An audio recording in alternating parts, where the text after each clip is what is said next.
Hey, Canvas, it's so good to be able to gather together in our Connect groups as we unpack this week's podcast and study guide lesson together. We're up to session 4 where we're talking about living the journey together, but see, hear, do. So today we've got a snippet of a bigger discussion that we're going to unpack together with one of my favourite bearded men in the world, Bush Stevenson, who leads Canvas Men and is pioneering some beautiful work in regards to men's ministry. So why not dig in as we unpack what it means to live the journey by seeing, hearing and doing. Knowing that you've grown up in a family that has had strong Christian influence, Yeah. you yourself only came back to Christ in a genuine way the last couple of years, hey? Yeah. It was about mid 2020. Mid Sort of my 2020. heart was starting to change. Yep. And then my biggest point of contact with the Lord was probably in the beginning of 2021, where I just was pushing myself to come to the pre-service prayers, and I was seeking God because I felt like I had missed something before. Like my attitude was, oh yeah, I know God's real, but he didn't care about me. Wow. Like I could see him moving in other people's lives and miracles happening and all of it. And I just had that. I was like, oh, you know, I don't hear from him. I don't see him moving in my life and all that. And that was I had a real hard heart towards him. Where did that come from? I don't know. Like I think I just I never prayed. Oi, that's Never something. prayed. So I think I was more living in religion rather than relationship. Wow. Yeah. I never had anybody, believe it or not, I never really had anybody speaking to me and talking to me about prayer. Wow. So, like, I was going to church, like, you'd hear it, but it just wouldn't sink in. Sure. Or I never had somebody directly saying to me, let's dig into prayer. Yeah, yeah. And so, I just think I fell into that thing of Sunday church as, like, a religious thing that I'm doing. Like, it's great people, you know. Sure. It's a good place to be, but without relationship with Christ, I think you pick up on things and you're like, oh, I don't like that. I don't like it. You become very critical and Yeah, like a sniper. yeah. Yeah, that's what And I think. You, It's you sort of miss the love. you set you up miss the, the love. the shot and just keep shooting instead of engaging in what God's wanting to do amongst his people. Yeah. Yeah. Okay, so now I know your story fairly well. I Yeah. know that you had a good mate that was in the church Yes. that made you his project, so to speak, Yeah. Yeah. and he just pursued you in love, Yeah, he did. and that eventually broke through. Yes. But when did that flip for you? When did that move from your best mate Yeah. pursuing you, saying, mate, I got to see you plugged in, and then it became real for you and it became something you did off your own back?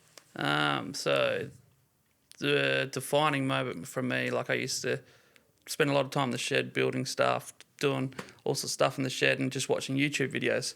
Yep. So the real defining moment for me was I was just watching random building videos, and this one video just popped up on my feed, and it was a guy actually talking about deliverance. And it started playing, and the guy that was talking was like really annoying, and I was just like, you know what, I'm just going to let it play. And that sparked the interest. I was like, I've missed something. Yeah, wow. And that just drew me in. And then obviously having my mate knocking on my door, and I was like, at that point, and I was like, you know what, I'm going to go and seek it and find what I've missed, because I really did miss something. And then it just began that road. Like I was like, if I'm going in, I'm going all in. So I was coming to every pre-service prayer. I was here, and I didn't. It was like I think I mentioned it before in the last podcast. I didn't feel like I was meant to be in there. I didn't feel like I was welcome or whatever. But that was just the enemy feeding those lies and me just taking them on board and agreeing with them. Yep. But I was so determined to know God and have that relationship with him. I kept showing up. Yes. And I was showing up from drinking the night before and other stuff and but I was still showing up with a heart seeking the Lord. And then on I think it was the 12th of January, everything changed for me as I come to church, and it was the pre-service prayer. And during the week, the Lord had been speaking to me, and he said, take a notepad and a pen. And I'm not a writer. I don't write things down. So I was like, you know what, Lord, I'm going to do it. And I did it. And then I just heard him in pre-service prayer say, today is the day to lay it down. Wow, dude. So I went and wrote that down, and I signed my Wow. name to it. And I wrote on there, I said, Lord, when I ask you for strength, when I'm feeling the urge to go and do these things, Yeah, wow. Lord, like I'm asking you to strengthen me. And there's been time and time again where I've really, so that for me, that was smoking dope and drinking booze. Like I was drinking every day. Yep. And ever since then, no desire, like no overwhelming, overbearing Sure, desire. sure. Yep, like yep. every now and then I'm like, oh man, I'd really love a beer. Yep. But I feel like for now, the Lord has shut that door for me, Sure. and He's opened up so many more, and He's kept me in a good place. Like I'm so much better now. Like I'm a better dad. I'm a better husband. Better, it's huge, like Wolf. just a better person in general. Huge. So. That's beautiful, man.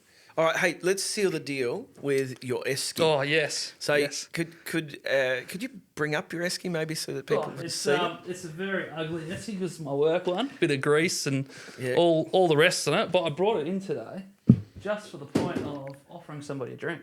Okay. So would anybody like a Coca-Cola or a water? I would love a Coke. A Coke? It's, I'll go with water. We'll pretend it's not like 11 o'clock in the morning. No, yeah, Oh, let's, mate, let's, so I've got to jump off screen for a second. Yep. I'll be back. I'll forgive you. Go for it. There you go, mate. Thank There you you. Thank you for bringing that in, Buff. I'm definitely going to Coke. I just saw this as an opportunity when I left home. See my esky there, and I thought, what better way to encourage people than say, hey, why don't you just grab a cold drink or a hot cuppa and go and sit with somebody and talk to them about God. Talk to them Yeah. about your journey. Like it's such a simple thing to do. Yes. Like if you need some encouragement to get out there or go and talk to somebody, do the simple things in life that you normally do. Yeah. Like go and have a game of cards with somebody. Like Yeah. Have God conversations. God conversations, you can Yeah. bring it in anywhere. Yeah, I agree, Buff. I love the idea that you can start a conversation by simply saying to somebody, what's God been what's God been saying to you lately? Yeah. And gosh, I love seeing people sort of pause what they're doing, and it's almost like they retreat back into themselves, and then you can see the penny drop. It's like, oh, actually, God has been speaking to me, Yeah.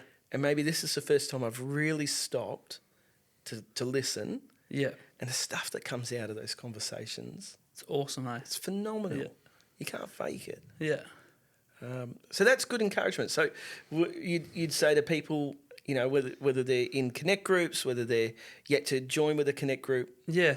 have God conversations. Like, yeah, have those conversations and like not just like in connect group, like you say, like before you go to a connect group, you're friends with somebody in the house. Go, hey, I want to catch up, have a cup of coffee or Great. have a can of Coke. Great. Like, and sit down and like deliberately lead the conversation that way, and you'll be blown away by how much God's been speaking to you and been speaking to them. I love it. Like It's good, man. Yeah.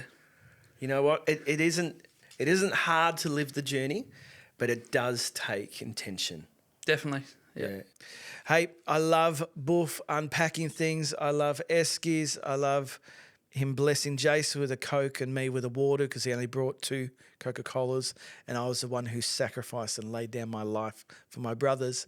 But hey, as you have a chance in our Connect groups to start unpacking today's snippet of conversations, why not spark conversations amongst yourselves and take the opportunity to go through then the scriptures highlighted in the study guide of what it means to see what the Father's doing, to hear what the Spirit is saying, and then do the things that Jesus did.